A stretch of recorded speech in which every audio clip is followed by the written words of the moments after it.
voilà, le peu qu'on a pu faire dans le domaine de la santé et de l'éducation, on devrait arrêter. Laisser l'occupant s'en occuper. Oui, il le fait mieux. On est mieux dans les hôpitaux du gouvernement militaire israélien que dans les hôpitaux palestiniens. Même si les hôpitaux israéliens sont mieux équipés, l'ensemble du rapport humain, de l'insertion sociale, de la santé dans la vie des gens, ça n'a rien à voir.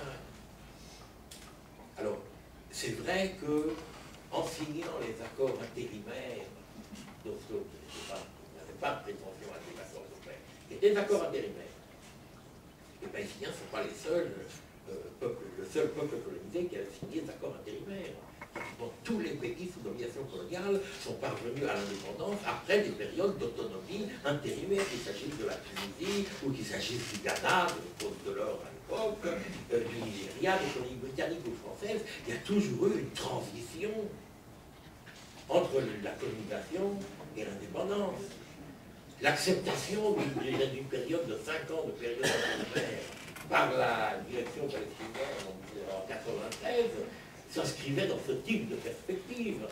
Il y avait certainement une naïveté à croire que sans la finalité définie et en laissant des choses à la merci de la bonne volonté de l'autre partie, la dynamique allait continuer. Ça s'est arrêté dès que Rabin a été assassiné. Tant que Rabin était vivant, ça marchait mal, mais ça marchait. Puis ça s'est complètement interrompu. Donc il y avait certainement une myopie de nos négociateurs qui avaient signé des accords dans lesquels il n'y avait ni arbitrage, ni garantie, ni vérification du calendrier, ni vérification de l'application. Donc la non-application des accords d'Oslo a été désastreuse. Mais ceux qui veulent absolument dire c'était les accords d'Oslo, non seulement, comme je l'ai dit hier, font porter à Oslo le chapeau de quadrille des autres négociations qui à l'époque n'ont pas été critiquées, et qui étaient plus draconiennes encore pour les Palestiniens que n'ont été les accords d'Oslo. Mais l'idée d'une période intérimaire n'est pas une trahison. Il n'y avait pas le choix entre une période intérimaire ou l'indépendance tout de suite. Les Palestiniens n'ont pas accepté la période intérimaire parce que c'est ce qui leur faisait plaisir. En même temps, je vais vous révéler un secret de bureau palestinien.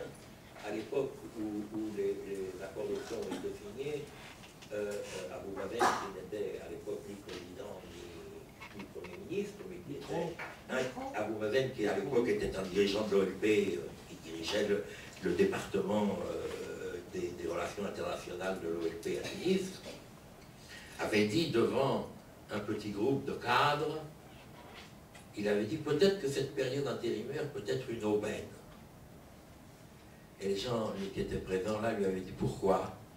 Il avait dit peut-être ça nous permettra de laisser une société civile se constituer avant que nous soyons autorisés à constituer une nouvelle dictature arabe.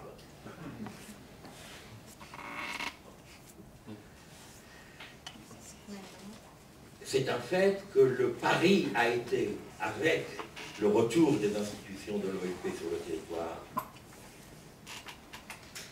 d'essayer de construire les fondements de l'État avant d'avoir la souveraineté. Ce qui peut sembler un paradoxe, parce qu'en règle générale, dans l'histoire de décolonisation, d'abord on acquiert la souveraineté et l'indépendance, ensuite on construit. Construire sans souveraineté, c'est très difficile, et surtout parce qu'on a à la fois tous les problèmes et toutes les contradictions d'un mouvement de libération, puisqu'on n'a pas encore libéré le territoire, et d'un État en voie de développement, puisqu'on a commencé la construction et de la dépendance, de la situation dans la périphérie, d'une crise permanente et structurelle entretenue par l'occupation. Et c'est vrai qu'il n'y a pas beaucoup de précédents, et puis le seul précédent est paradoxal pour les Palestiniens, parce que le seul précédent, c'est précisément la constitution de l'État d'Israël, qui s'est construit en Palestine à l'époque du mandat britannique, économiquement, institutionnellement, avant d'obtenir politiquement l'indépendance. Et c'est Maxime Rodinson qui citait les travaux d'un universitaire libanais qui publiait en 1945 une thèse à Beyrouth sur les fondements de l'État juif en Palestine, en suivant le développement des institutions du mouvement sioniste en Palestine et leur rapport à l'économie et à l'organisation de la communauté juive en Palestine comme un pré-État. Alors, si on est un mouvement de libération, on a besoin d'unité nationale. Si on a un pays en voie de développement, on a besoin de démocratie. Si on a un pays en voie de développement, on a besoin de démocratie, de libre débat, de pluralisme politique. Et si on veut pouvoir négocier ce qui n'est pas libéré, ce qui n'est pas résolu, et pour le moment, rien n'est libéré, rien n'est résolu. Donc si on veut, on a besoin d'un mandat qui repose sur un consensus national. Pas qui repose sur un pluralisme des partis où chacun dit ce qu'il veut et où personne ne représente personne. Où personne ne représente plus que ce qui représente politiquement au Parlement, c'est-à-dire, dans le meilleur des cas, 32-35% des voix. Donc, moi je crois qu'il ne faut pas trop faire l'amalgame entre ce qu'on veut, ce qui existe, et ce que les Israéliens prétendent vouloir imposer. La litanie de Netanyahou sur l'État n'aura pas ceci, n'aura pas cela, ne sera pas ceci, ne sera pas cela, ça ne doit pas nous impressionner, parce que ça n'aura jamais lieu. Il y a des gens qui s'imaginent qu'ils vont trouver un Palestinien pour accepter ce type de proposition, rêve. Ça n'existera jamais. Il n'y a pas dans la société palestinienne de courant capitulaire. Toutes les pressions de la société sur les directions palestiniennes depuis des années vont dans le sens de la fermeté. Consiste à demander, il n'y a jamais eu de courant, il n'y a pas d'assise sociale à la collaboration. La collaboration a été le fait d'individus vendus ou tenus. Il n'y a pas de couche sociale qui ait pu trouver un intérêt quelconque à la collaboration. Quand des dirigeants comme Sharon disaient il faut que les Palestiniens se sentent vaincus.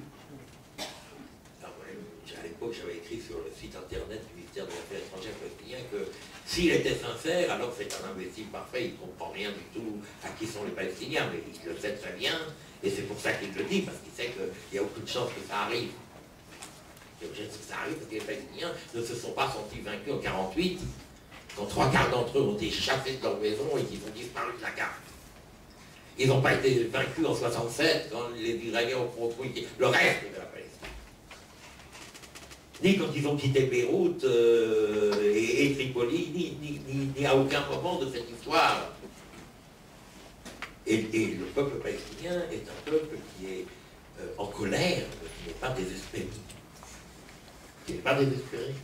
Les expressions de désespoir existent, elles s'expriment, politiquement aussi, mais elles restent minoritaires. L'aspiration des Palestiniens à la normalité, qui fonde leur désir de trouver une solution pacifique. Ce n'est pas un peuple qui se sent une disposition particulière pour l'héroïsme. Il veut une vie normale. Il veut se consacrer à l'éducation de ses enfants et à sa propre santé. Et c'est ça qu'on lui nie. Et c'est ça qui fait l'injustice énorme et révoltante de cette situation, et qui fait que ce n'est pas seulement l'affaire des Palestiniens, et ce n'est pas seulement l'affaire d'intérêts stratégiques, bien compris, des États.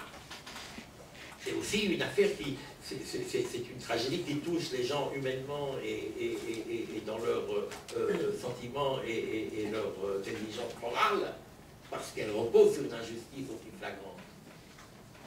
Et devant ça, on ne peut pas, à partir d'aucune analyse radicale et intellectuellement satisfaisante, lever les bras.